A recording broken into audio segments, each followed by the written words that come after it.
সামাজিক দর্শক, ইন্টারনেটে একটি সতর্কবার্তা ঘুরে বেড়াচ্ছে ফেসবুক এবং অন্যান্য সামাজিক মাধ্যমে। সেটি হলো আগামী ৪৮ ঘন্টার মধ্যে ভয়ঙ্কর কিছু একটা ঘটতে যাচ্ছে। এখন সেই যে ভয়ঙ্কর কি ঘটতে যাচ্ছে, এটা ত্রিমাত্রিক। তিনটি আশঙ্কাকে কেন্দ্র করে এক ধরনের ভীতিকর পরিবেশ এবং পরিস্থিতি তৈরি করা হচ্ছে। প্রথম ভীতিকর যে পরিবেশ পরিস্থিতি যারা বলছে, তারা বলার চেষ্টা করছে যে উসমান হাদির যে হত্যাকাণ্ড, তার দাফন কাফন তো হয়ে গেল, এরপর টার্গেট কে? ইতিমধ্যে বিভিন্ন রাজনৈতিক ব্যক্তিবর্গ যারা আছেন তারা নিজেদের আশঙ্কা ব্যক্ত করেছেন। যারা তরুণ নেতৃত্ব রয়েছেন প্রার্থী হিসেবে রাজনীতির ময়দানে, তারা ঘোরাফেরা করতে গিয়ে নানা রকম আশঙ্কার কথা তারা বলার চেষ্টা করছেন এবং তারা ভয় পাচ্ছেন যে আগামী ৪৮ ঘন্টার মধ্যে অনাকাঙ্ক্ষিত এটা ঘটে যেতে পারে তাদের জীবনে, রাজনৈতিক অঙ্গনে এই অনিশ্চয়তা। আরেকটি গ্রুপ বলার চেষ্টা করছে নানা রকম প্রচার এবং প্রোপাগান্ডা যে নতুন একটি বিপ্লবী সরকার আসছে এবং ৪৮ ঘন্টার মধ্যে সেটা হয়ে যাবে। এবং অনেকে বিপ্লবী সরকারের প্রধান রূপে কে হবেন ইত্যাদি ইত্যাদি নানা রকম ফটোকার্ড তৈরি করে সেটা এমনভাবে প্রচার করছেন এবং এটা মানে আমার দেশ সম্পাদক মাহমুদুর রহমান সাহেবকে সেই সরকারের প্রধান করে আমার দেশের ফটোকার্ড ব্যবহার করে একটি গ্রুপ এটা প্রচার করছে এবং আমার দেশ তাদের যে ভেরিফাইড পেজ আছে সেখান থেকে বলার চেষ্টা করছেন যে এটা অপপ্রচার, এই ধরনের কোনো সংবাদ আমার দেশ দেয়নি এবং আমাদের সম্পাদক এই রকম কোনো কর্মকাণ্ডের মধ্যে জড়িত নন। বোঝার চেষ্টা করুন। আরেকটি গ্রুপ বলার চেষ্টা করছেন যে জনাব তারেক রহমান সাহেব যেন না আসতে পারেন, এই জন্য আগামী ৪৮ ঘন্টাতে এমন কিছু ঘটানো হবে যাতে করে বিএনপি ভয় পেয়ে যায়, তারেক রহমান সাহেব ভয় পেয়ে যান। এই গ্রুপের দ্বিতীয় যে অপশন সেটা হলো আগামী ৪৮ ঘন্টায় এমন কিছু করা হবে, সেক্ষেত্রে যদি প্ল্যান এ, মানে তারেক রহমান সাহেব আসবেনই না, এটা হলো প্ল্যান এ, যদি প্ল্যান এ ফেল করে অর্থাৎ তারেক রহমান সাহেব তারপর আসেন, তাতে করে তার সেই আগমনী এটি যেন আনন্দমুখর না হয়, তার অনুষ্ঠানে যেন লোকজন না যায়, ঢাকা শহরে যেন কাউন্টার একটা অবস্থা থাকে, এরকম একটা দৌড়াদৌড়ি অবস্থা শহরে যেন তৈরি হয়। এই জন্য নানা রকম যাকে বলা হয় খবর ছড়িয়ে প্রোগ্রামের কথা বলে যে সকল বিভ্রান্তি তৈরি করা হচ্ছে, সেখানে একটা ডেডলাইন ৪৮ ঘন্টা হিসেবে বলা হচ্ছে। আপনি যদি ধরেন যে আমি এই ভিডিওটি যে সময়টিতে করছি এখান থেকে ৪৮ ঘন্টা আজকে থেকে ধরেন যেটা আজকে ২১ তারিখ, ২১শে ডিসেম্বর, তাহলে ২১শে ডিসেম্বর চলে গেল, ২২, ২৩, মানে এই ২ দিন যদি ধরেন, ২৪ তারিখে হলো ডেডলাইন আর ২৫ তারিখ সকাল মানে দুপুরের সময় জনাব তারেক রহমান সাহেব আসবেন। তাহলে ঘুরে ফিরে মোটামুটি ২৩ তারিখ রাত্রি অথবা ২৪ তারিখ দুপুর পর্যন্ত এই সময়টিকে ৪৮ ঘন্টার একটা মাহেন্দ্রক্ষণ, মানে সেই মাহেন্দ্রক্ষণ একটি কিছু ঘটানোর জন্য প্রচার চালানো হচ্ছে।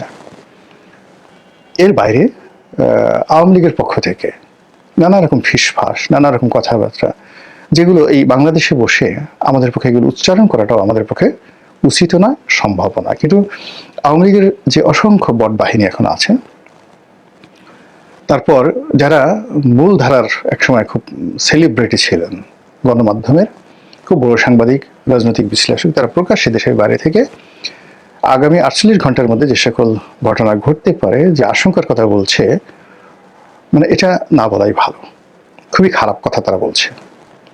থার্ডলি হলো যে ভারত এই মুহূর্তে খুব উত্তেজনা দেখাচ্ছে প্রকাশ্যে, স্বয়ং নরেন্দ্র মোদী, মমতা ব্যানার্জি, শশী থারুরের মতো বিখ্যাত ব্যক্তি, ভারতের পররাষ্ট্র সচিব, মানে অমিত শাহ, অন্যান্য যে সকল কূটনৈতিক অঙ্গনের সরকার এবং বিরোধী দলে যারা আছেন, প্রায় সবাই বাংলাদেশের ব্যাপারে মারাত্মক প্রতিক্রিয়া দেখাচ্ছেন।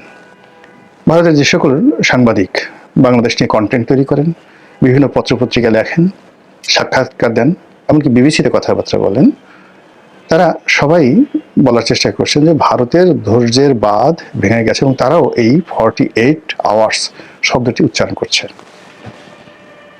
আমি নিজে খুব অবাক হয়ে যাই যে এই সকল বাক্যগুলো একসঙ্গে মিলল কি করে, এরা তো পরস্পর বিরোধী পক্ষ। তো কেউ যদি 48 আওয়ার্স বলে তো অন্যরা রাগ হয়ে বলবে যে না, এখানে 48 আওয়ার্স হবে না, এটা 64 ঘন্টা হবে। আরেকজন বলবে না 24 ঘন্টা, আরেকজন বলবে না 30 ঘন্টা। কিন্তু এখানে এই মুহূর্তে বাংলাদেশ নিয়ে যারা উদ্বিগ্ন, বাংলাদেশের রাষ্ট্র ক্ষমতায় আসা, থাকা, যাওয়া ইত্যাদি নিয়ে যারা রীতিমতো ইঁদুর দৌড়ের উপর আছেন, এই মুহূর্তে যারা রাজনৈতিক সুবিধা নিতে চাচ্ছেন বা সুবিধা হারাতে চাচ্ছেন, সকল পক্ষের মধ্যে একই সঙ্গে এই 48 আওয়ার্স যে শব্দটি, এটি কেন বের হয়ে গেল বা বের হয়ে যাচ্ছে, এটা নিয়ে আলোচনা করার চেষ্টা করব।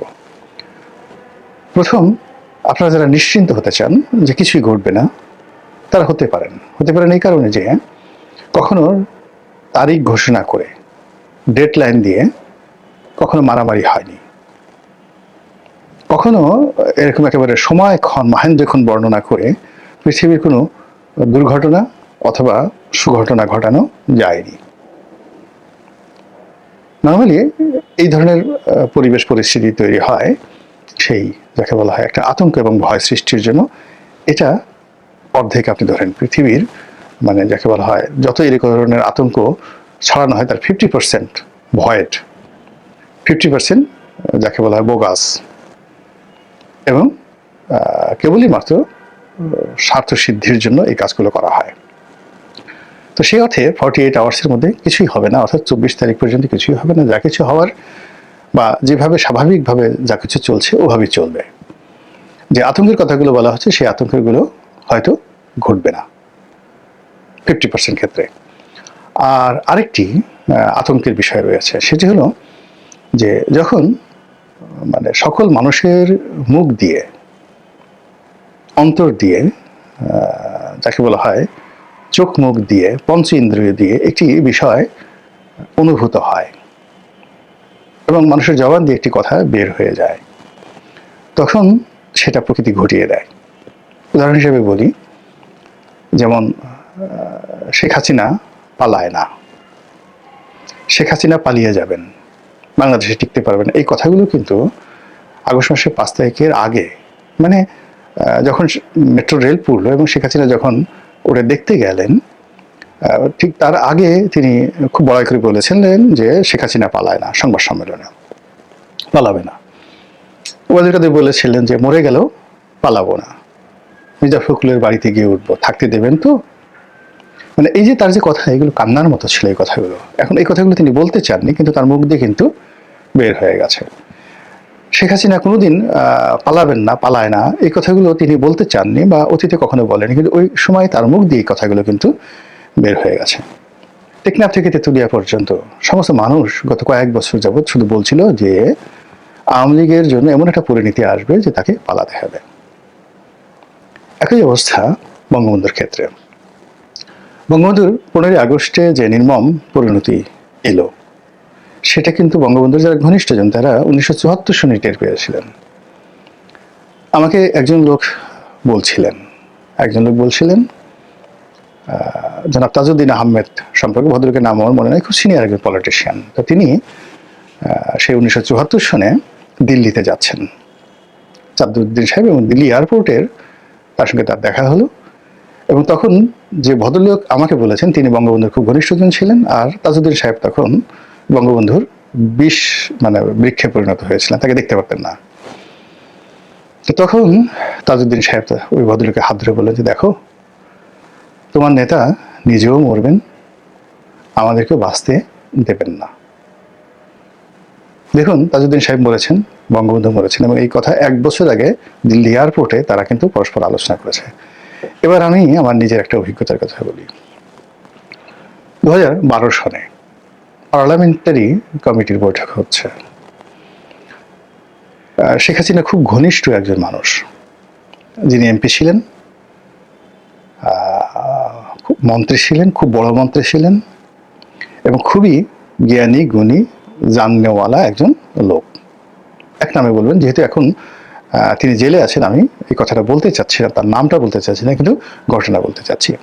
তো 2012 সনে শেখ হাসিনা বক্তব্য দিচ্ছেন, কথাবার্তা বলছেন, এবং তার কথাবার্তার মধ্যে স্পষ্টতই ওই সময়টিতে জিদ প্রকাশ পাচ্ছিল, অহংবোধ প্রকাশ পাচ্ছিল, এবং তিনি কাউকে পাত্তা দিচ্ছিলেন না। যেমন তিনি বলছিলেন যে দেখো আল্লাহ আমাকে ক্ষমতা এনেছে, তোমরা কেউ আমাকে ক্ষমতা আনোনি। এমপিদের বলছিলেন তোমাদের কোনো ক্ষমতা নেই, তোমরা সবাই কাটা খাওয়া বিলাই, জাস্ট এই কথাগুলো তিনি বলছিলেন। তারপরে তোমাদের লজ্জা নাই, শরম নাই, এবং তোমাদেরকে যদি মানে ওই কাটা খাওয়া বিলাইয়ের মতো কাটা দেওয়া হয়, সবাই গর্ত থেকে বের হয়ে আসে, আবার মানে বিলাইকে যেভাবে পাছার উপর বাড়ি দেওয়া হয় ওই গোপালগঞ্জের আঞ্চলিক ভাষায়, বিলাই আবার চোখের তলে পলায়, আবার সেই কাটা দিলে মিউ মিউ করে সামনে চলে আসে, তোমরা হলো সেই রকম। তো সকল মানুষ মাথা নিচু করে তার বক্তব্য শুনছিলেন। আব্দুল জলিল সাহেব তখন জীবিত, তোফায়েল সাহেব, রাজ্জাক সাহেব, মানে সকলে মিলে তার সেই অপমান কিন্তু সবাই হজম করছিলেন। রাজ্জাক সাহেব তখন জীবিত ছিলেন কিনা আমি বলতে পারবো না, যাই হোক। তো সবাই মানে ইনক্লুডিং সাবির হোসেন চৌধুরী সহ সবাই মানে 111 যারা যাকে বলা হয় কুশীলভ ছিলেন তাদেরকে ইন্ডিকেট করে, প্লাস দলের যারা একেবারে নতুন আসছে শুধু দলীয় মনোনয়ন নিয়ে জোয়ারে যারা পাশ করে আসেন সবাইকে উদ্দেশ্য করে তিনি এই কথাগুলো বলছিলেন। তখন আমার পাশে যে ভদ্রলোক বসেছিলেন তিনি বললেন যে দেখো তোমার নেত্রীর, আমি তখন শেখ হাসিনার খুব ঘনিষ্ঠজন ছিলাম, তো বলে দেখো তোমার নেত্রীর কথা শোনো। ওনার মধ্যে একটা অহমিকা বোধ জন্ম নিয়েছে যে আওয়ামী লীগকে বাংলাদেশে তিনি পুনর্জন্ম দিয়েছেন, আর উনি এখন যে কর্মগুলো করছেন সেই কর্মের মাধ্যমে তার হাত দিয়ে আওয়ামী লীগের কবর রচিত হবে, এবং তার অবর্তমানে আওয়ামী লীগের হাল ধরার মতো আর শেখ পরিবারে এই দলের মধ্যে কেউ থাকবে না। সেই কাজ তিনি দেখো আজকে এই অনুষ্ঠানে করে যাচ্ছেন।